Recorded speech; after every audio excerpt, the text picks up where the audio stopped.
समुद्र में डूब गया यूएसएस अब्राहम लिंकन।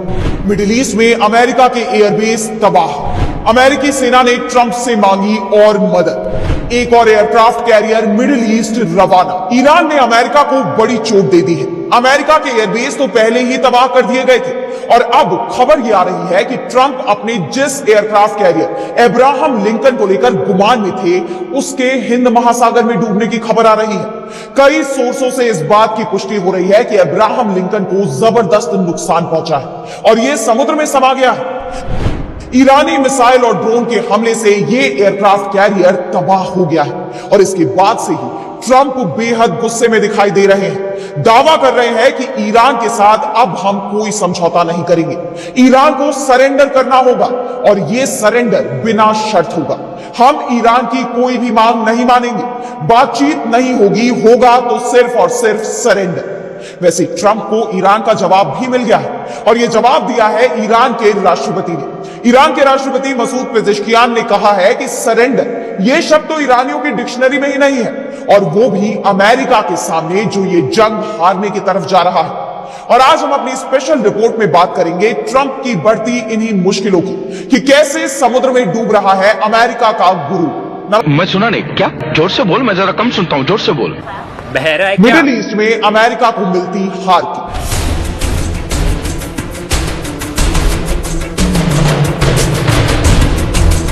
तो ईरान के हमले ने पूरे मिडिल ईस्ट में भयानक तबाही मचा रखी है। अमेरिका के सभी एयरबेस ईरान ने तबाह कर दिए हैं। यूएई और कतर में अमेरिकी डिफेंस सिस्टम की तबाही की सैटेलाइट तस्वीरें तो पहले ही सामने आ गई थी और अब जॉर्डन से भी इसी तरह की तस्वीरें सामने आई हैं।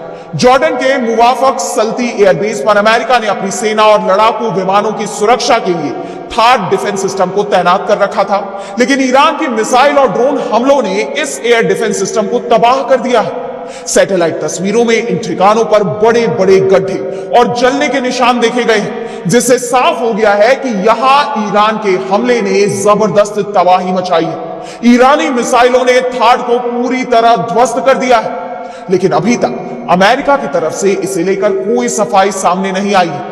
वैसे इससे पहले कतर और यूएई में भी अमेरिका के डिफेंस सिस्टम की तबाही की खबर सामने आ चुकी है, लेकिन अमेरिका ने इन खबरों को ना तो माना है और ना ही अब तक इनका खंडन किया है। अमेरिका ने अभी भी ये नहीं कहा कि ईरान के हमले रोकने में वो कामयाब नहीं हो पाया है। वैसे बंद कमरों में होने वाली कमांडरों की बैठक में जरूर इस बात पर चर्चा हो रही है कि ईरान के हमले रोके जाना मुमकिन नहीं है। कुछ हमले तो इतने घातक हुए हैं कि उसने अमेरिकी बेसों में जबरदस्त तबाही मचा दी है, लेकिन अमेरिका को सबसे बड़ा नुकसान उसके aircraft carrier USS Abraham Lincoln को लेकर पहुंचा है। ईरान की तरफ से यह दावा किया गया है कि उसके हमलों ने इस युद्धपोत को समुद्र में डुबो दिया है। ईरान के इस दावे पर मुहर लगती भी दिखाई दे रही है, क्योंकि पिछले 4 दिन से इस एयरक्राफ्ट कैरियर के बारे में कोई खबर सामने नहीं आई। यहां तक कि अमेरिका की तरफ से यह भी नहीं बताया गया कि अब यह एयरक्राफ्ट कैरियर जंग का हिस्सा भी है या नहीं है। इस युद्धपोत से अब ईरान पर होने वाले हमले भी बंद होने की खबरें सामने आ रही है, लेकिन ईरान की तरफ से जरूर इस पर हमले की बात कही गई है और यह भी दावा किया गया है कि इस युद्धपोत में तैनात सैकड़ों अमेरिकी सैनिकों की जान चली गई है।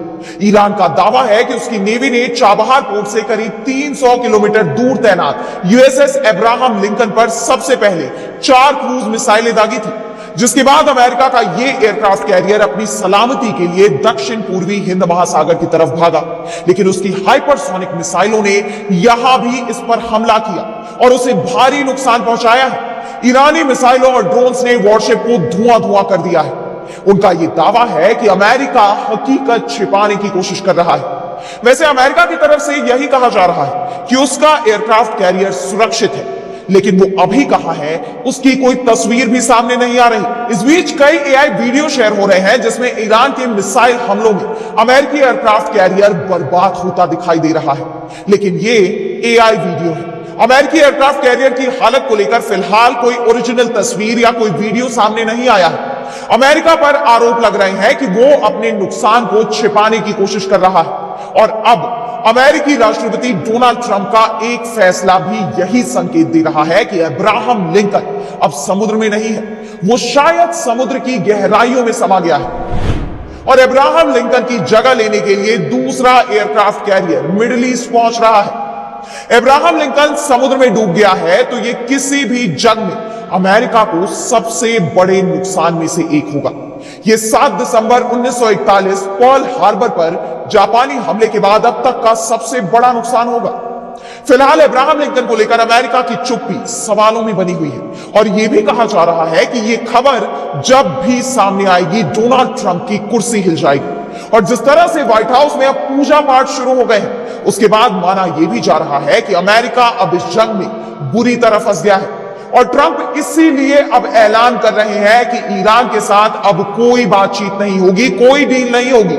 सिर्फ और सिर्फ एक ही उपाय बचा है। ईरान के पास सिर्फ और सिर्फ एक ही उपाय बचा है कि वो बिना किसी शर्त के सरेंडर कर दे। जबकि अमेरिका के ही तमाम सैन्य विशेषज्ञ ये बात कह रहे हैं कि जब ईरान जंग हारता नहीं दिख रहा तो फिर वो सरेंडर क्यों करेगा, और वो भी बिना किसी शर्त के।